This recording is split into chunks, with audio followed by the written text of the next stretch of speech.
Ready to take a leap of faith, James? You go first. I'll cover you. See you at the bottom.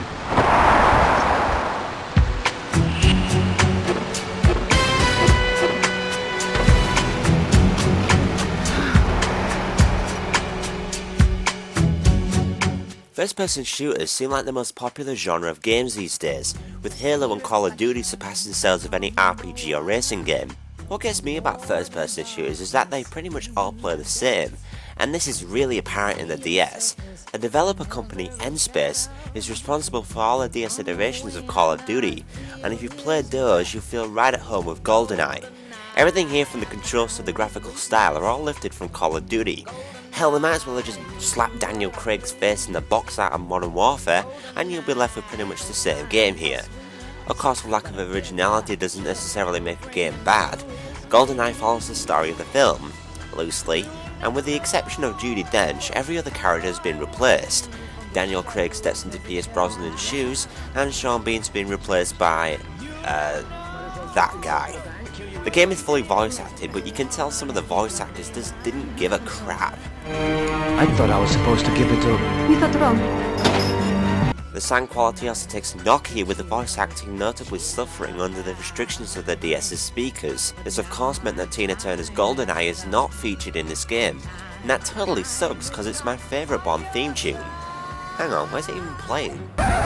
There we go. Graphical of the game is pretty much what you would expect from N-Space, and personally I just think they're being lazy with their efforts. Character animations can sometimes look demented, cutscenes are sometimes replaced by simple still images, and being able to see individual pixels really hurt this game's presentation. Now to the gameplay, and it's just painfully average. Not terrible, just nothing special. D-pad smooth, touchscreen to aim, you know the score. You can decide to shoot from the hip or aim with the shoulder button, but I found that when I aimed through my sights, I would get a lot of recoil and it was easier just to shoot from the hip all the time. There is the option to use the A, B, X and Y buttons to aim rather than the touchscreen, but what blows is that there's no option to switch control schemes in the pause menu. Let's say your hands get cramped from using the touchscreen setup, which they will by the way, and you want to switch to the buttons. Well, you have to exit the game entirely to the main menu and switch control schemes there. A simple mistake that could have very easily been fixed. Gunfighting is pretty much all you do here, and it can get repetitive after a while, considering that you fight the same foot soldiers over and over and over again. It's a shame that there wasn't more variety, as the level where you take control of a tank stands as one of the game's highlights. Then there's the touchscreen minigame sections. This is where N-Space thought, hey, that bottom screen does things when you touch it. These minigames, however, are just terrible. In fact, they're not even minigames. When you approach a locked door, you have to enter a 4-digit code to break the lock. It's simply filler. Then there's one where you have to tap on the digits as soon as they appear. Again, filler, and I don't think you can even lose this one. But the worst one by far is the simple swiping of the touchscreen.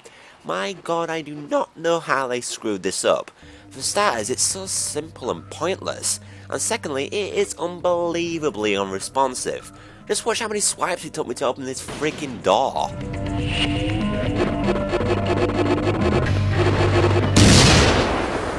But I have to say this, the two biggest problems with this game are two things. One, this game has the worst frame rates I've ever seen on a DS game.